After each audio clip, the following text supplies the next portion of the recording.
चलिए आज हम लोग को जो जानना है ना, ये 10 क्लास का मैथ का क्वेश्चन लिया गया है। ठीक है, जो यूक्लिड एल्गोरिथम विभाजन यानी यूक्लिड विभाजन एल्गोरिथम द्वारा हम लोग किस प्रकार से क्वेश्चंस को हल करते हैं, आप लोग इसको ध्यान से देखें और समझें, क्योंकि बहुत ही ये इम्पोर्टेंट क्वेश्चन है।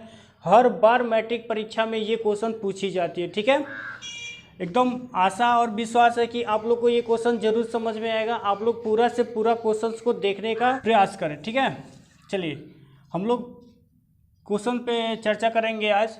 ये क्वेश्चन में क्या कह रहा है यूक्लिड विभाजन एल्गोरिथम। यूक्लिड विभाजन एल्गोरिथम ये क्या होता है? यूक्लिड विभाजन एल्गोरिथम के द्वारा हम लोग क्वेश्चंस को किस प्रकार से हल करते हैं। ठीक है, इसमें क्या क्या प्रक्रियाएं होती हैं, आप लोग ध्यान से देखें, क्योंकि हर बार ये प्रश्न पूछे जाते हैं।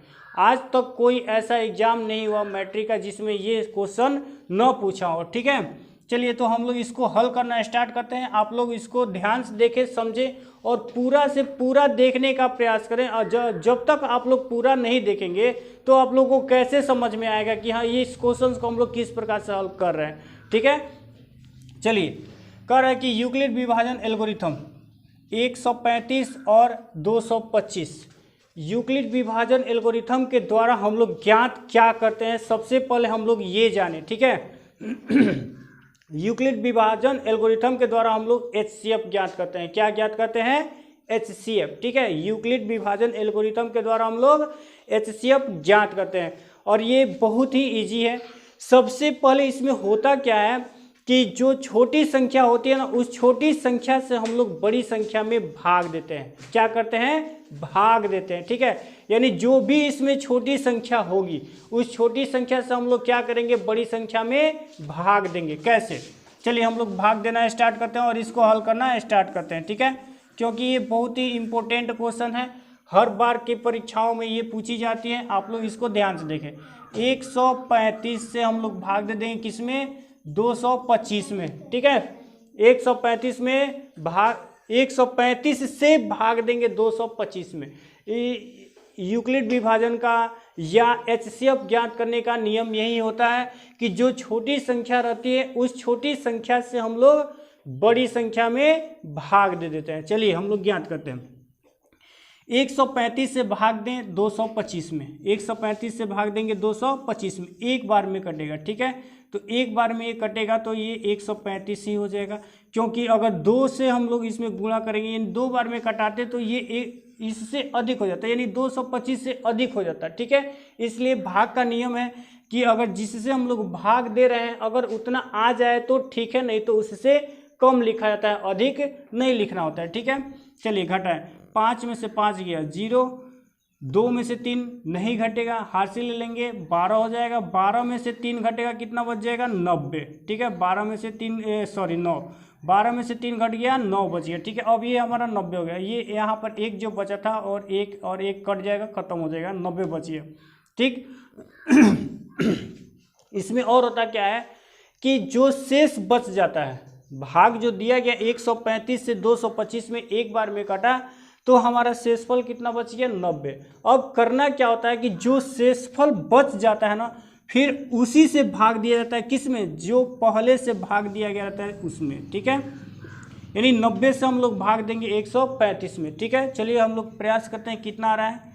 90 से यदि 1 में गुणा करेंगे तो 90 आएगा, 2 से यदि गुणा करेंगे तो 180 आएगा, जो ज़्यादा हो जा रहा है, 135 से अधिक हो जा रहा है। ठीक है, तो हम लोग एक बार में ही इसको लेकर के चले। 90 घटा दे, 5 में से 0 घट गया 5, 3 में से 9 नहीं घटेगा, हासिल ले लेंगे 13, 13 में से 9 घट गया 4, 45 शेष बच गया, फिर 1 कट जाएगा। ठीक है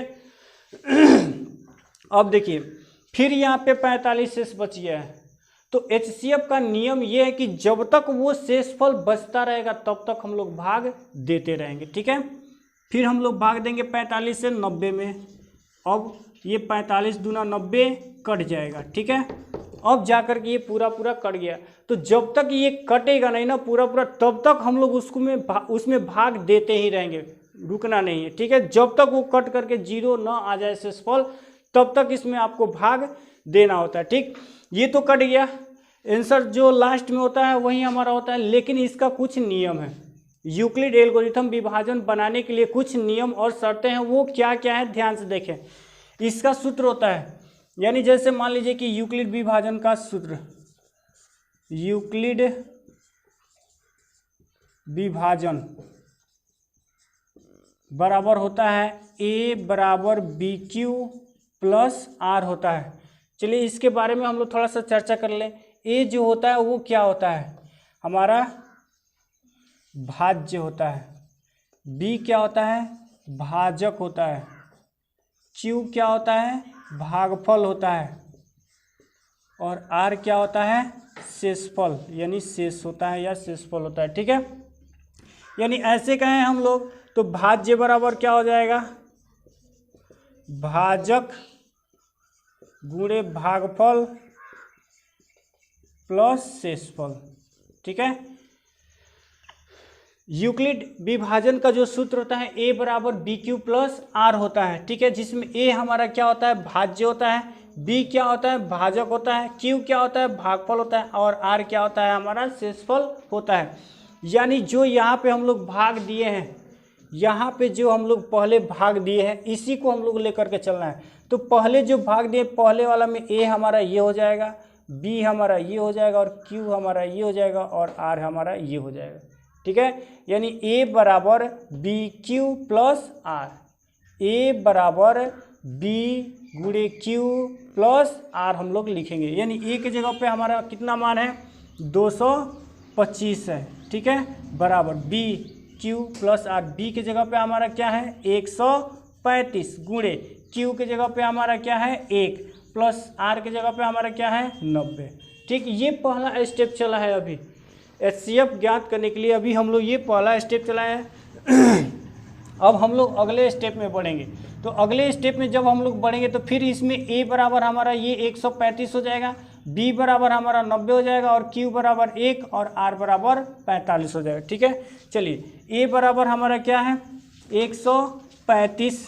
ठीक, बराबर b बराबर क्या है हमारा 90 गुणे q बराबर क्या है 1 प्लस r बराबर क्या है 45। ठीक है, चलिए अगले स्टेप के तरफ हम लोग बढ़ते हैं। अगला स्टेप हमारा ये मिल जा रहा है, इसमें a बराबर हमको क्या मिल रहा है 90, b बराबर 45 गुणे q बराबर 2, r बराबर 0। ठीक है, यानी ये हमारा हो गया a बराबर 90 बराबर b की जगह पे 45 गुणे q की जगह पर 2 प्लस r की जगह पर 0।